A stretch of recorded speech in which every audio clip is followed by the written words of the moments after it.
सच्चित् सुखस्वरूपाय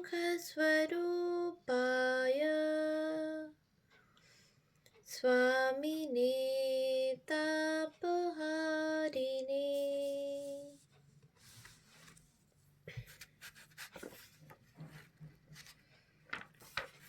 পূজনীয় স্বামী চেতনানন্দজি মহারাজের রচনা প্রাচীন সাধুদের কথা প্রথম খণ্ড গ্রন্থ থেকে পাঠ। প্রকাশক স্বামী নিত্য মুক্তানন্দ, উদ্বোধন কার্যালয় 1 উদ্বোধন lane, Bagbazar, Kolkata 7,03,000। Email bagbajar.publication@rkmm.org। Belur Ramakrishna মঠের সংঘাধ্যক্ষ কর্তৃক সর্বসত্ব সংরক্ষিত।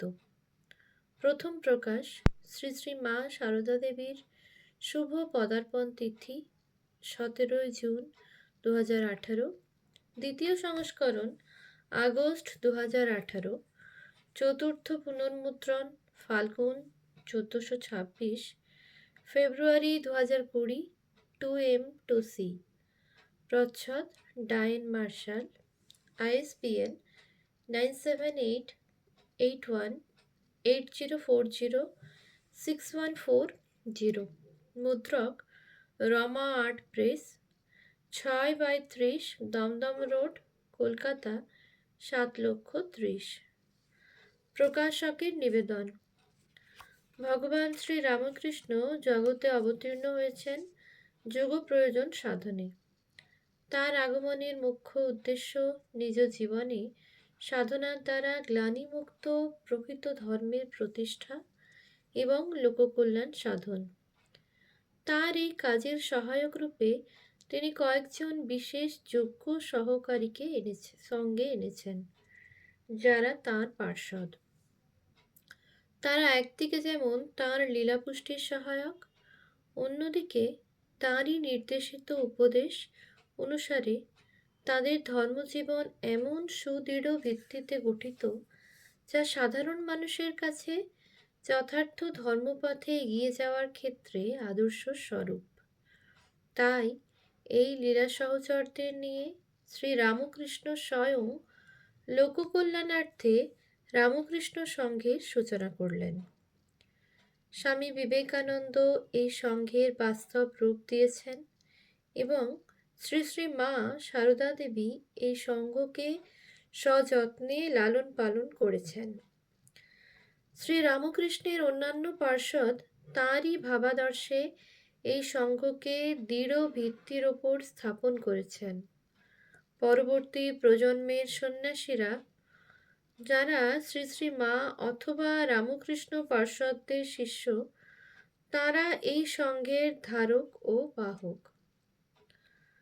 যারা শ্রী রামকৃষ্ণ পার্ষদদের দেখেছেন এবং তাদের পূত সঙ্গ লাভ করেছেন, তারাই সঠিকভাবে শ্রী রামকৃষ্ণ, শ্রী শ্রী মা এবং স্বামীজির জীবন ও বাণী ব্যাখ্যা করতে পারবেন। স্বামী চেতনানন্দজি ছাত্রাবস্থা থেকে রামকৃষ্ণ সঙ্গে যাতায়াত শুরু করেন। তিনি অনেক প্রাচীন সন্ন্যাসীর সঙ্গলাভে ধন্য হয়েছেন। সেসব সন্ন্যাসী ঠাকুরের পার্ষদদের ত্যাগ, তপস্যা, বিবেক, বৈরাগ্য, কর্ম, উপাসনা, ভাব সমাধি, প্রেম ও নিষ্ঠা, গুরুভক্তি ও সংঘের প্রতি আনুগত্য প্রভৃতির প্রত্যক্ষদর্শী ছিলেন। তারা আজ আর আমাদের মধ্যে নেই, কিন্তু স্বামী চেতনানন্দ তাদের কাছ থেকে স্মৃতিকথা শুনে এবং কারো কারো ডায়েরি থেকে তা সংগ্রহ করে বর্তমান গ্রন্থে লিপিবদ্ধ করেছেন। তাদের স্মৃতিকথা থেকে আমরা রামকৃষ্ণ সংঘের বহু অজানা ঘটনার বিবরণ তথা অতীতের গৌরব গাথা জানতে পারব, যা হয়তো চিরতরে হারিয়ে যেত। এই জন্য আমরা স্বামী চেতনানন্দের কাছে কৃতজ্ঞ। তার কাছ থেকে পাওয়া 41 জন প্রাচীন সাধু স্মৃতিকথা সমন্বিত বর্তমান গ্রন্থ প্রাচীন সাধুদের কথা প্রথম খণ্ড প্রকাশ করা হলো। স্বামী চেতনানন্দ শ্রীরামকৃষ্ণ পরিমণ্ডলে একটি সুপরিচিত নাম। তাঁর সম্পর্কে নতুন করে কিছু বলার নেই। গ্রন্থটি প্রকাশের জন্য তিনি আর্থিক সহায়তা করেছেন, তাই গ্রন্থটির বর্তমান সংস্করণটি স্বল্প মূল্যে পরিবেশন করা সম্ভব হলো।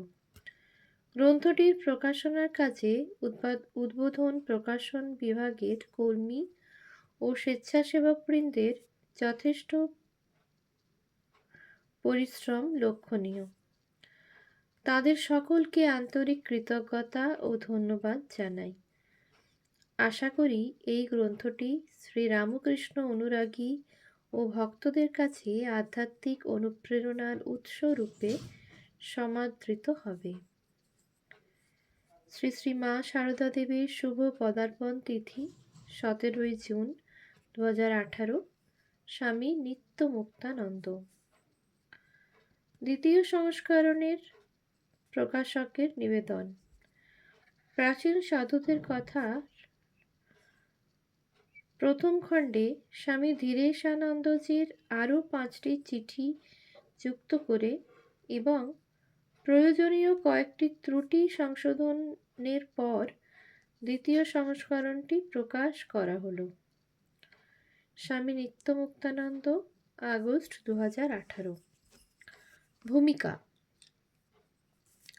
গ্রন্থখানির নাম প্রাচীন সাধুদের কথা। এরা সব রামকৃষ্ণ সঙ্ঘের সাধু। এদের চরিত্র রামকৃষ্ণ মশাই দ্রুত, জীবন রামকৃষ্ণে নিবেদিত এবং দধিচির মতো এদের হাড়মাস রামকৃষ্ণের কর্মযজ্ঞে উৎসর্গীকৃত। এরা এখন নাম রূপের পারে রামকৃষ্ণ অমৃত সাগরে বিলীন হয়ে গিয়েছেন। এরূপ বহু সাধুর মধ্যে আমার প্রত্যক্ষ ও পরোক্ষভাবে জানিত মাত্র কয়েকজন সাধুর কথা ও কাহিনী এই গ্রন্থে লিপিবদ্ধ করা হলো। এটি একটি সামান্য প্রয়াস মাত্র। শ্রীরামকৃষ্ণ আমাদের উৎস, তাঁর সত্তায় আমরা সত্তাবান। তার জীবন ও শিক্ষা তিনি তাঁর 16 জন শিষ্যের ও কতিপয় ভক্তের মধ্যে সংক্রমণ করে গিয়েছেন। এরাই হচ্ছেন ফার্স্ট জেনারেশন, প্রথম প্রজন্ম, শ্রীরামকৃষ্ণের হাতে গড়া শিষ্য।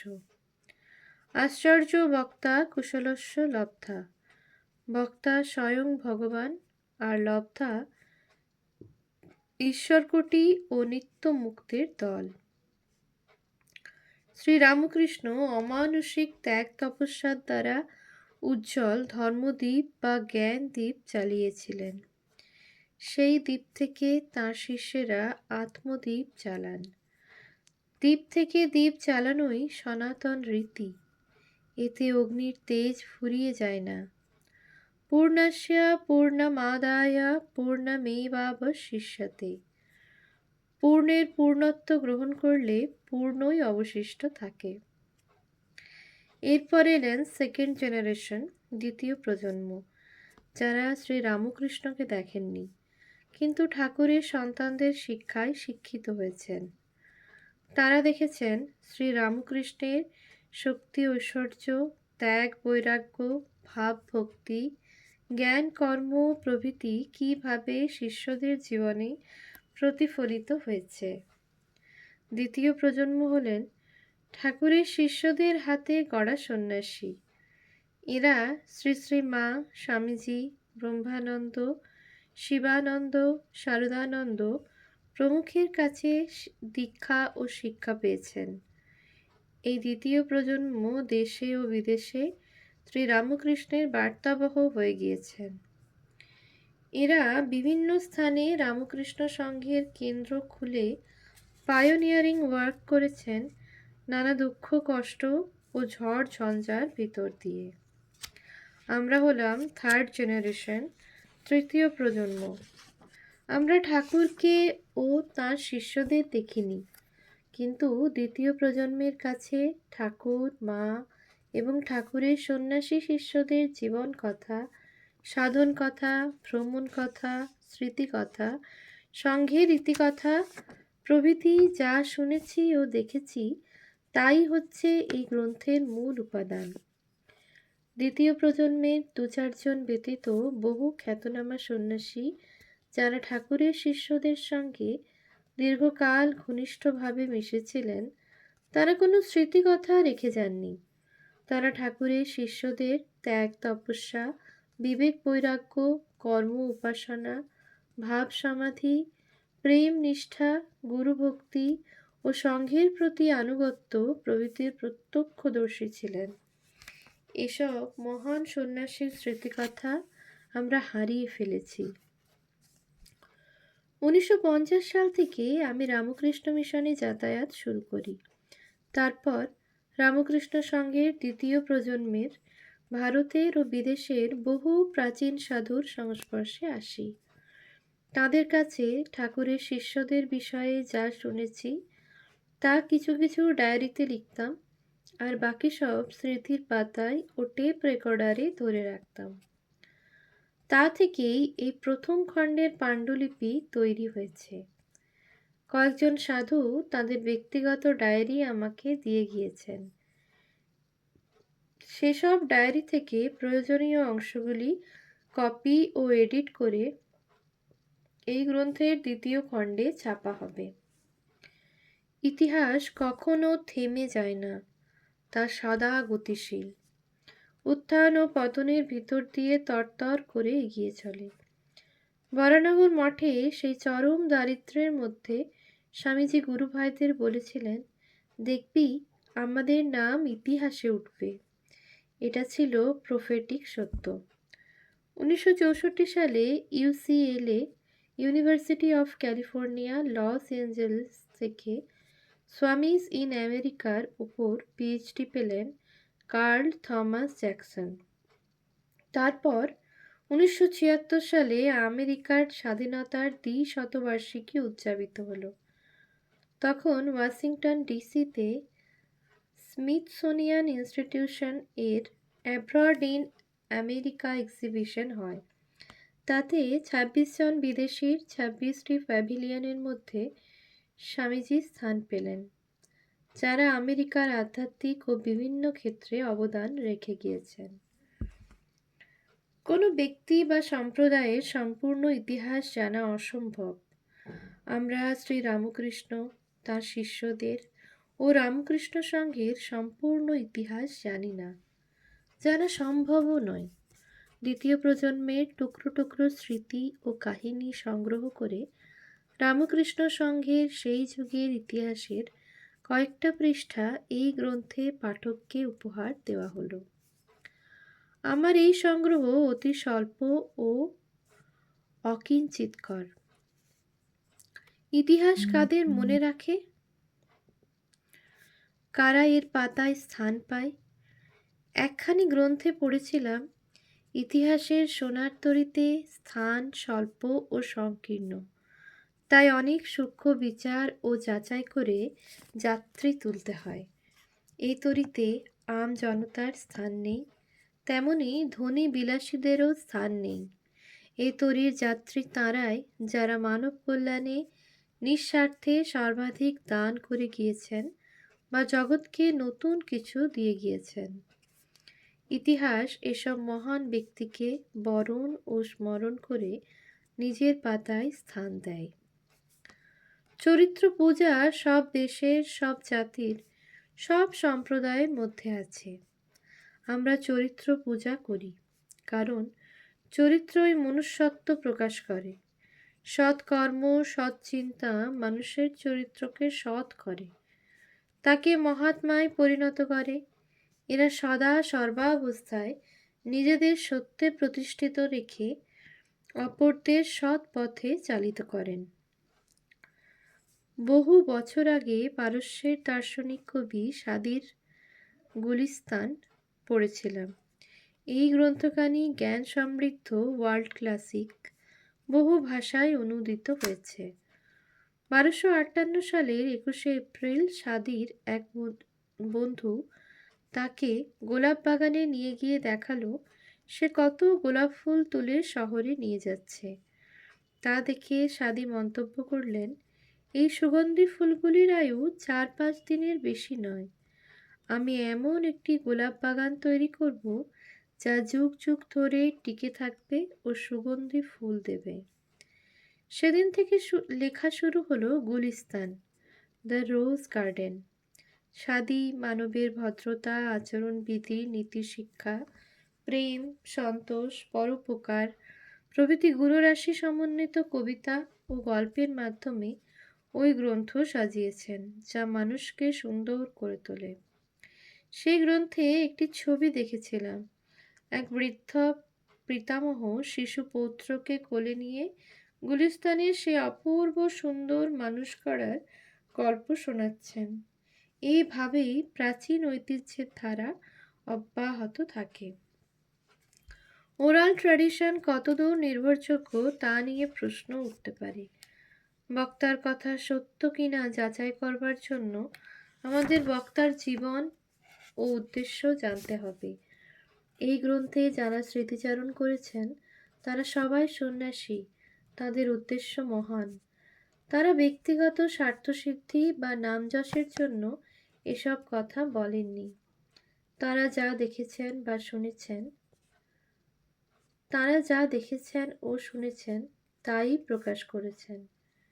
যদিও দীর্ঘকালের ব্যবধানে তাদের উক্তি ও উদ্ধৃতি শতভাগ যথাযথ নাও হতে পারে, কিন্তু তথ্যটি যে সত্য সে বিষয়ে কোনো সন্দেহ নেই। বিচার বুদ্ধি সম্পন্ন পাঠক তা সহজেই বুঝতে পারবেন। হিন্দু শাস্ত্রে ঐতিহ্যকেও প্রমাণ বলে স্বীকার করা হয়েছে।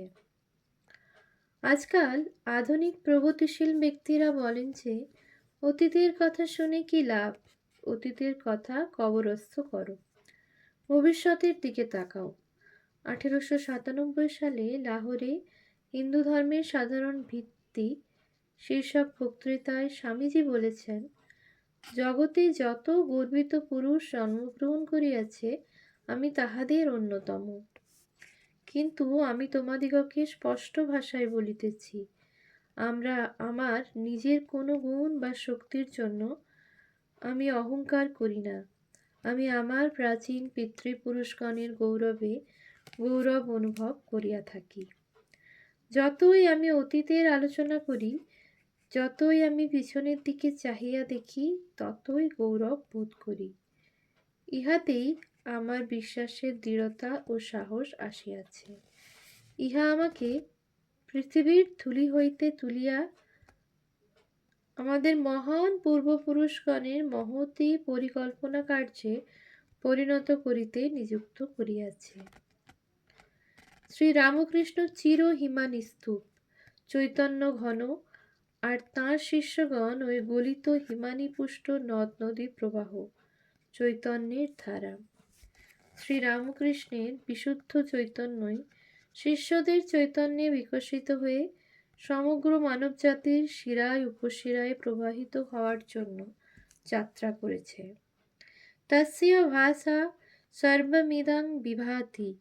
এই রামকৃষ্ণের চৈতন্যের ধারা যাতে অব্যাহত থাকে সেজন্য স্বামীজি বেলুড় মঠে প্রেসিডেন্টের ঘরের দিকে আঙুল দেখিয়ে স্বামী প্রেমানন্দকে বলেছিলেন, এইখানে যে মণিমুক্তা সঞ্চিত করে রেখে গেলাম, এগুলি তোরা রাখবি, সযত্নে রাখবি। এগুলি তোরা শুধু রক্ষণাবেক্ষণ করবি। এগুলি নিয়ে যারা কাজকর্ম করবে তারা আসছে বহুদূর থেকে আসছে। 5-6 জেনারেশন পরে তারা আসবে, তখন তারা তা ভোগ করবে। তোরা শুধু রক্ষণাবেক্ষণ করে যা। আমি শুধু আগমনী গান গেয়ে গেলাম, তা শুধু তোরা রক্ষণাবেক্ষণ কর। স্মৃতিকথা, স্বামী মুক্তিস্বরানন্দ, পৃষ্ঠা 55। গত 65 বছর ধরে রামকৃষ্ণ সংঘের কয়েকজন সন্ন্যাসীর কাছে প্রাপ্ত অধ্যাত্ম সম্পদ বর্তমান ও আগামী প্রজন্মের হাতে তুলে ধরতে পেরে আমি ঋণ মুক্ত। নতুবা এসব হারিয়ে যেত চিরদিনের মতো, এবং এই জগৎ থেকে বিদায় নেওয়ার কালে এই অসমাপ্ত কর্তব্য পালন না করার জন্য বিবেক দংশন করত। এসব প্রাচীন জ্ঞানীগুণী সাধুর কথা আমার মনে যেমন শান্তি ও উৎসাহ জাগিয়েছে, আশা করি ভাবি প্রজন্মের অধ্যাত্ম পিপাসুদের মনেও ঐরূপ করবে। পরিশেষে পাঠকদের কাছে আমার স্বনির্বন্ধ অনুরোধ, তারা যেন মনে না করেন যে আমি নিজেকে জাহির করবার জন্য এই গ্রন্থ তৈরি করেছি। এই গ্রন্থ ভিক্ষালব্ধ ধন। ভিক্ষাবৃত্তি অবলম্বন করে দীর্ঘকাল ধরে বিভিন্ন মঠ ও আশ্রম ঘুরে ঘুরে রামকৃষ্ণ সংঘের কয়েকজন মহান সাধুর স্মৃতিকথা সংগ্রহ করে আমি এ গ্রন্থে তা সাজিয়েছি মাত্র। ভিখারির অহংকার শোভা পায় না। সাধু মহলে কথিত আছে মাধুকরীর অন্ন শুদ্ধ, মনকে পবিত্র করে। আমার দীর্ঘকালের এই মাধুকরীর ফল প্রাচীন সাধুদের কথা তেমনই পবিত্রকারী। Blessed are the pure in heart, for they shall see God. পবিত্র আত্মারাই ধন্য, কারণ তারাই ভগবান দর্শন করবে। এটি ভগবত বাক্য। স্বামী চেতনানন্দ, সেন্ট লুইস, আমেরিকা, 1 জানুয়ারি 2018। ওম শান্তি শান্তি শান্তি। হরি ওম তৎসৎ। শ্রীরামকৃষ্ণার্পণমস্তু।